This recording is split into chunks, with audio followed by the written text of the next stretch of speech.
This is Duke University.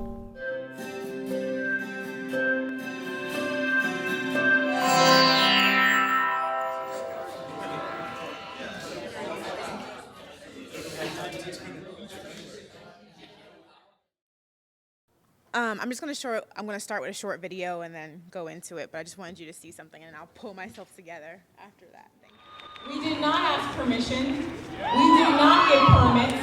We were not invited. And we are here to reclaim what is ours. Yes! Do not walk away from us! Black women speaking at the feet of Dr. King. Yes. Our mayor turned his back and left. This is what democracy looks like! This is what democracy looks like! Because when you reclaim this day and when you reclaim the truth of this day, it's scary as hell. Yeah. And we have come to reclaim truth. We have come to unapologetically declare that Black Lives Matter. Mayor Hancock, will you honor Dr. King beyond your poetic words this morning? Will you honor Dr. King by immediately releasing the tapes showing the Denver Sheriff's deputies brutally murdering Michael Marshall? Release the tape! Release the tape! Release the tape! Will you honor him by immediately dismissing the deputies involved in this brutal murder of our brother? Dismiss the deputies! Dismiss these deputies! Dismiss the deputies! As you pledge to honor Dr. King today, will you honor his legacy of fighting for the poor? Will you return to your work tomorrow and immediately repeal the urban camping ban? Repeal the urban camping ban! Repeal the urban camping ban! Stop criminalizing homelessness! Elected officials, homelessness is your failure, no one else's. We cannot afford to live here. We have been strategically driven out of our home. Dr. King would be honored if you, Mayor Hancock, would hold developers accountable to the promise of affordable housing. Affordable housing now! Affordable housing now! Affordable housing now! Affordable housing now! Change the name Stapleton! Change the name Stapleton! Change the name Stapleton! Change the name Stapleton! Demilitarize the police! Demilitarize the police! Honor Dr. King's commitment to community by diverting $12 million of our dollars to rehabilitation programs aimed at reducing our prison population, at providing mental health resources for our brothers and sisters in jail. We demand resources, not retribution. Resources, not retribution! We demand our money be used for resources, not retribution. Resources, not Black Lives retribution! Matter. And although he is not here, we declare firmly that Mayor Hancock, your Black Life matters too.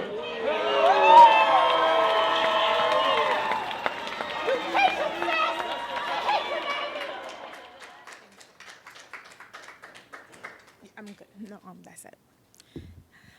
Thank you all for having me here today. Thank you for inviting me. It feels really good to be back in my academic home with all you fabulous individuals and those who trained me. Baker, which is what I call him, has been my advisor for almost 16 years now. It's been a long time, so thank you, Baker. I'm especially grateful to him because he always guides me in the right direction when I'm at an intellectual and professional crossroads. And it's also good to be here sharing this space with my new family at CU Boulder, Carol. It's as if, when I read my paper, it's going to be funny. It's as if we were in the same room thinking some of the same ideas. So it's really funny to see the connections. So this is a video. So I was one of the 3 Black women that co-founded the Denver chapter of Black Lives Matter, which is Black Lives Matter 5280. We're a mile high up. It's a mile high city, 5280 feet in a mile, all that good stuff. So we're 5280. And I was co-lead from May 21st, 2015 June when we started, till last June. And this is a Mairead.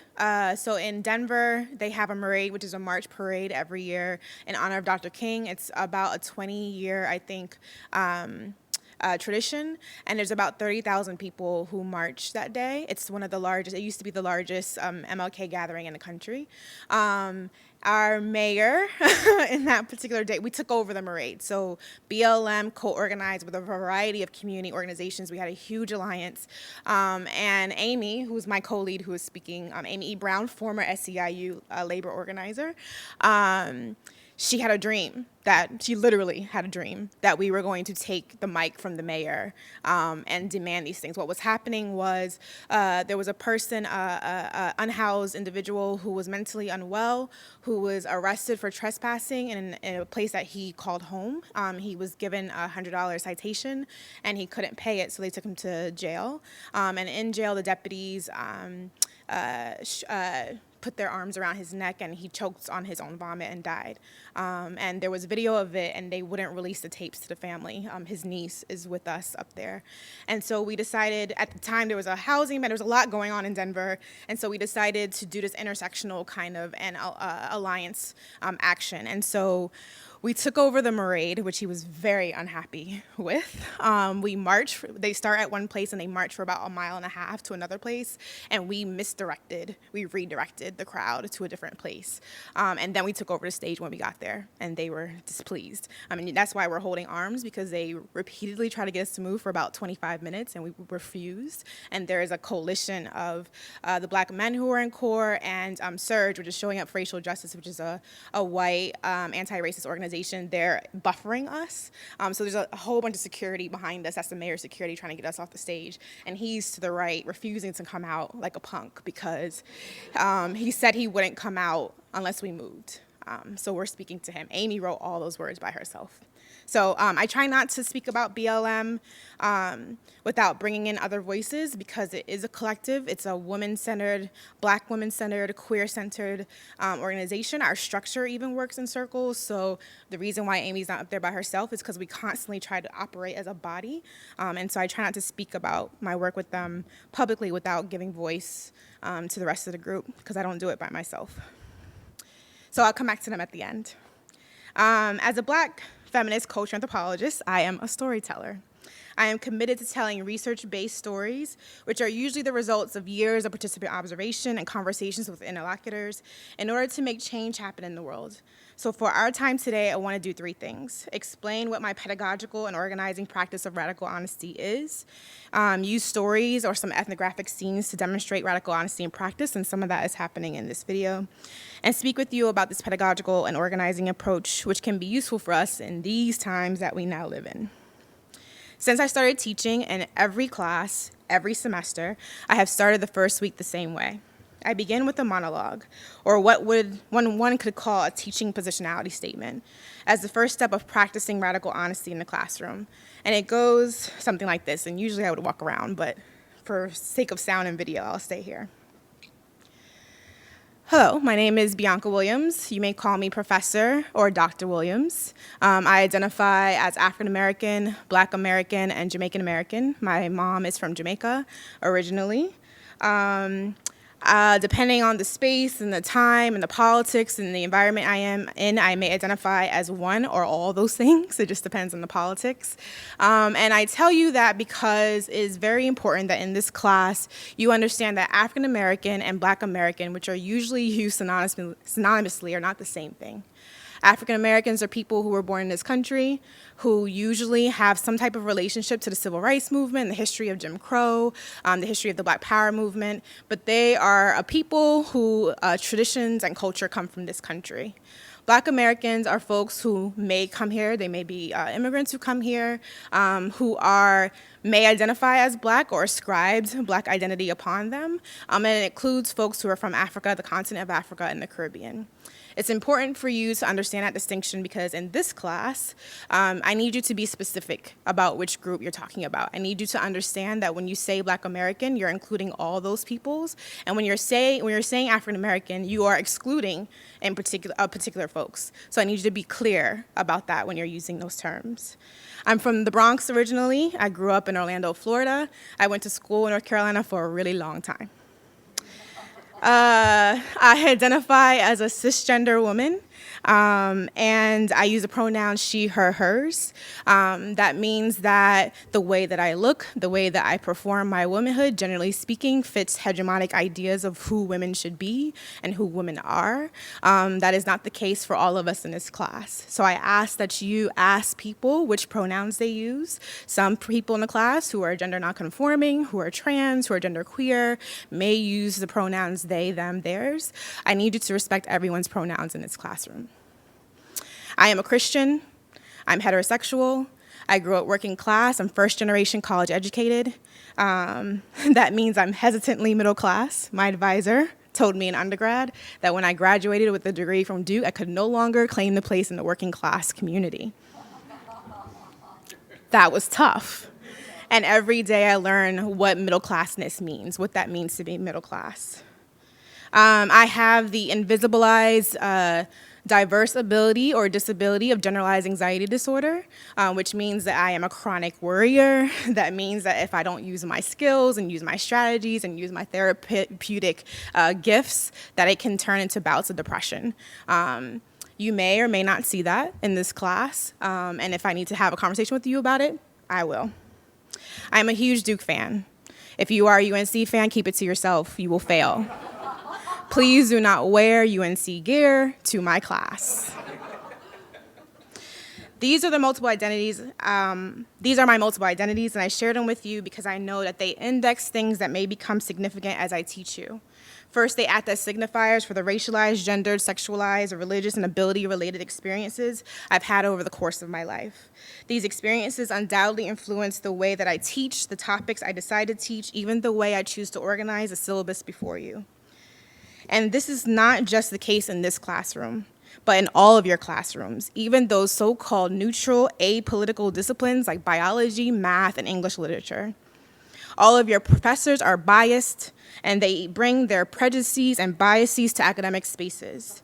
I choose to be honest with you about how my identities connect to some of my biases that I bring to this space, while also acknowledging your identities and the stereotypes about me that you bring to this space.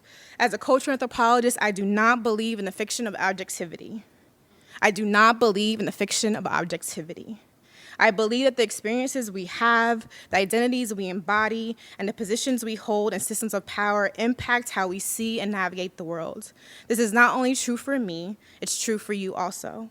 Your identities and your biases influence how you will read for this course and the perspectives you choose to share or not during class discussions. I highlight these issues at the beginning of this course as an effort for all of us to be constantly aware of our prejudices we bring into this space, and as we attempt to learn from one another, share our cultural knowledge, and engage in dialogue that just might shift and transform our current ways of thinking and being. Thank you, and I hope to see you during the next class. You can imagine there's deep silence for long moments after that.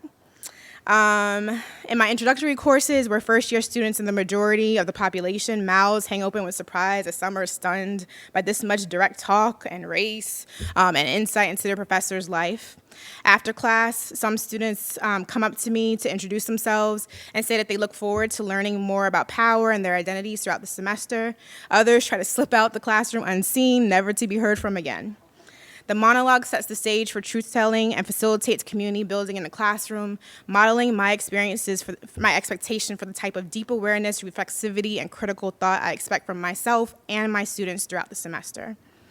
In my conceptualization, radical honesty is a type of inclusive pedagogy, which comes from the inclusive excellence framework in the discipline of education, an inclusive pedagogy that comes from a Black feminist genealogy and is comprised of 3 tenets. The first one is truth-telling.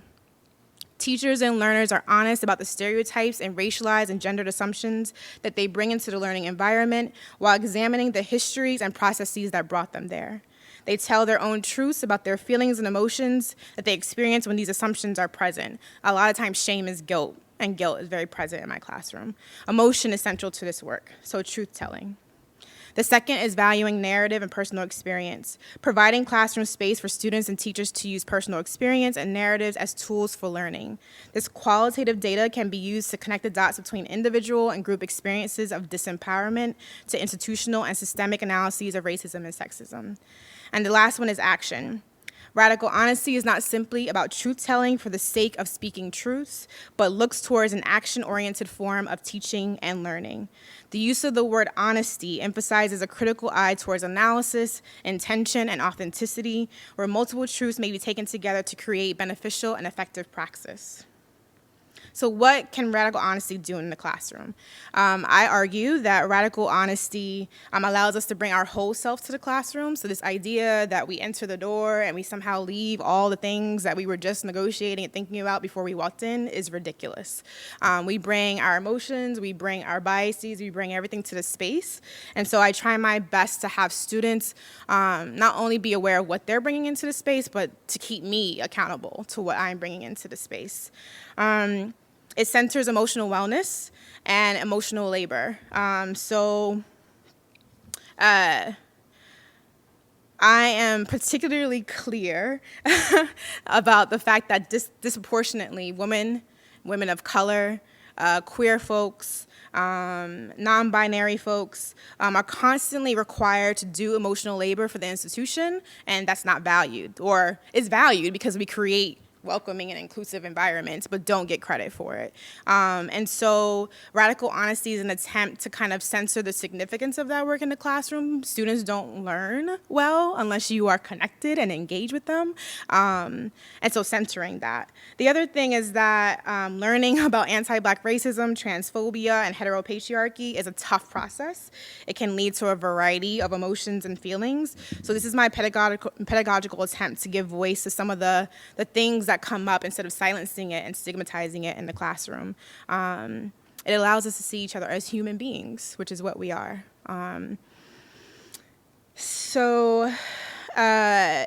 It recognizes the classroom as a political space. The classroom is a space that is a race-making space. It is a gender formation space, so to highlight that. And the last thing is that I find it often helps with racial battle fatigue. So in the past 3 years, since the movement for Black Lives has existed and Black Lives Matter as one organization in those 50 organizations has existed, we have experienced a lot of racial battle fatigue, as if we weren't exhausted already. And so it allows me as a professor and the students of a variety of races across race to have space to talk about what that fatigue feels like and what we can do with it to actually learn more. It allows us to be honest about the cost of transformative work, the teaching and learning of it, especially for those faculty of color that must live through the micro and macro aggressions that not only take place in the spaces that we're studying, but inside the classroom as we're teaching and learning. So I was reminded of the cost of doing this work in the classroom last fall as I taught Introduction to Africana Studies. This was my first large non-major course with 110 students, 1 TA, most in their first semester of college who had never taken a course explicitly on a racialized community. As some of you know, when you're teaching on sensitive and intense and political topics such as racial identity, white supremacy, heterosexism, it's sometimes significantly harder to teach those topics with such a large course, particularly when there's a lot of lecture that's expected and you can't engage in small conversations with the students. Because on the first day I passed out index cards asking them why they're there or why they're taking the class. At CU, we have a human diversity requirement. Almost all the courses in ethnic studies, I was in that department at the time, fulfill this human diversity requirement. A lot of non-majors take our courses to fulfill that, and that means there's a lot of resistance to what we're teaching. And so about 30% of the students in that class were there for the human diversity requirement, and it was clear. So they're not exactly thrilled to be there, and they're upset because it's mandatory in their minds. So this course was especially intense. It was an intense emotional space because of the political climate that we have been enduring with the presidential campaign and the election. A few weeks into the semester, I was using Barbara Christian's article, But Who Do You Really Belong To? Black Studies or Women's Studies, to talk about Black people's, particularly Black women's, hypervisibility and invisibility in a variety of spaces. I then transitioned into a discussion about 2 Black people that had been shot and killed by police that week, connecting the conversation to one about Black people's visibility on campus. And then the day before, there had been Boulder/CU police had shot and killed a veteran who was mentally unstable on campus and who was threatening people. And so they had shot and killed him in the morning, and then about 3 hours later at noon, there were 3 hoax of sightings of guns coordinated that happens on campus. And so campus was kind of in disarray. Some people were in buildings that were on lockdown, some weren't. It was a really kind of confusing moment, and a lot of students had experienced trauma from that moment. And so I wanted to make space for us to have a conversation about what happened on campus the day before and connect it to our conversation about police brutality and the criminal justice system. And so the name of Radical Honesty was making space for them to process this and talk about it, and particularly for students of color and Black students who were feeling like this thing happened or this thing has been happening for the past 2 years, and no one cares. No one cares here. We just go on and do our work, and no one's asking us how we're feeling about it. So as I projected the magnificently designed graphics from mappingpoliceviolence.org, if you haven't been on that website, it's a great website, of Black people killed by police violence onto the screen, in the interest of having the holy grail of quantitative data. So of course, all the non-majors were like, where's your evidence? You know, as if I hadn't been giving them evidence the entire semester. So I could see in the room this top row of white men, mostly fraternity guys, who already in the beginning had in their bodies were resisting what I was teaching them. And suddenly they were like fidgeting and their bodies were getting really tight. And I could tell that they were frustrated or at least angry by what I was teaching. My TA, a woman of color, sat purposely in front of them every day during class. And I could see her turning her head and speaking to them, but I couldn't hear what was happening. And so one of them finally raised their hand and he said in a loud voice, I think it's unfair that you feel as though students of color are the only ones experiencing PTSD in this moment. I've been shot before, and I have my own PTSD, and lots of people have been shot by police. I don't understand why we're focusing on Black people in this conversation. 5 hands of the Black students rose quickly when he said that. And so I let 3 of them respond, and one said in particular that they appreciated the space I was making for them in the classroom. Finally, I turned to the student, the white male, and said that I recognized that his experience of PTSD was real and super important, but it was different from the collective trauma that I was pointing to that Black people have been experiencing in heightened ways in the past 2 years. And I could tell he was not accepting this. But what was troubling me was that I was watching my TA's face and her body language, and something was happening that I couldn't get a hold of. And so after I finished the class and let them go, she came up to me, and I wanted to hear what was happening. And so I said, what was going on? And the minute I said what was going on, she burst into tears. And so I hugged her, and I said, what happened? And she said, I was really scared, because this individual behind me who's super tall was cursing and saying, this class is bullshit, this conversation is bullshit. Don't we know we live in an open carry state? Don't we know that on this campus, students can carry weapons on my campus as long as they're concealed? So she was terrified that in the state of Colorado that has had significant school shootings, in that moment, the individual behind her was so angry that she thought he was gonna pull out a gun in the classroom. And so she was terrified. And so I gave her some space to kind of talk, and we processed and we figured out strategy for the next class, and it was awesome because the undergrad white feminists in the class came up to us and were like, do you want us to sit back there and disrupt the space? And so the next class, they sat up there by themselves, and the white men came in and they were super angry because their row it was amazing. It was like a anthropological dream to watch it, ethnographer's dream. But what I saw was that there was a lot of white rage and white fragility present in the room. So white rage, Carol Anderson's concept, and white fragility being Robin DiAngelo's concept. And so when I talk about subjective truths, so radical honesty for me is this thing that is about emotion, that centers emotion, that is social justice and equity oriented, that is Black liberation oriented, but it is historical and contextual, right? It's an analysis of power. Whereas these subjective truths, this white fragility and white rage, while still real feelings, right? I'm very clear that my students, particularly my white students who are learning critical race theory for the first time, who are learning this history, have stages of the process they have to go through, and I respect that. I appreciate that, right? But it's a subjective truth. It is a truth for you. A lot of what happens, what those men were engaging with, was not contextualized, was not an analysis of power, was not an analysis of their privilege in the classroom, right? And so these things are constantly in tension. Yeah, I can skip all that. So for me, radical honesty is a politics of truth. It's a feminist transgression of the highest order. It demands that scholars of color acknowledge the failings of an academic system with which we remain engaged, acknowledge our vulnerabilities, and most importantly, share with colleagues and students our strategies for self-care and self-love. These things shouldn't be happening, and we can't talk about them, which is what's happening right now. We're experiencing different forms of trauma in the classroom, in the academy, and we're not having conversations about it. As we gain entrance to this privileged world and earn the right to access its substantial social and economic resources, we are required to be radically honest as we acknowledge the ways that we are sometimes implicated in the oppressions we seek to destroy. This requires vigilance and self-awareness. It requires us to be authentic and emotional, to bring the person that lives outside the classroom to the person who is the professor, instead of drinking the Kool-Aid of emotional disconnection and neutralized professionalism, often encouraged by university higher-ups. Radical honesty enables me to teach with anger and frustration and happiness and joy, and especially when I'm tired, as I bring my full humanities to the classroom. As universities fetishize quantitative data on teaching outcomes, as classrooms grow cold and sterile in the context of increasing corporatized academic spaces, as university mission statements pronounce desires to be diverse, but refuse to genuinely engage in the institutional changes and analysis of power that these real diversity requirements require, radical honesty reminds us that professors are allowed to be human, and our emotional experiences are often even more important in a time when our labor is becoming ever more disconnected from ourselves.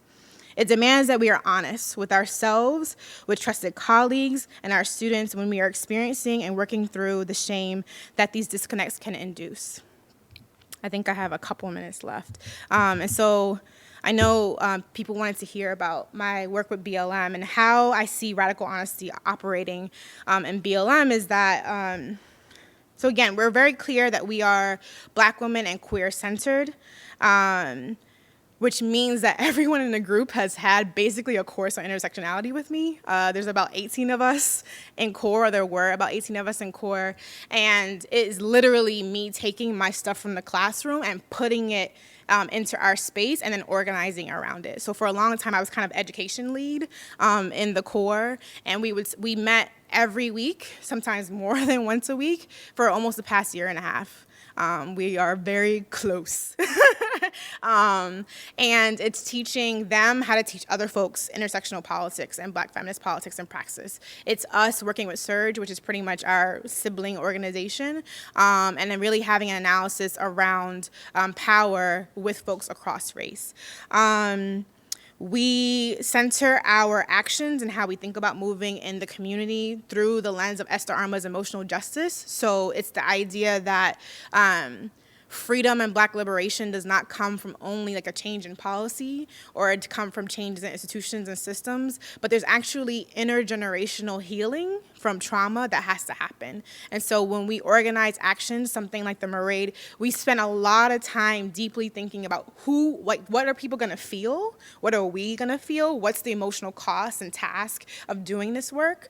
What are gonna be the repercussions, and how are we gonna deal with that emotionally? How are we gonna heal from when the chief of police knows my face in the grocery store and can like track me down? He has my license, like, how can we keep ourselves safe, and what's the emotional cost of feeling unsafe, right?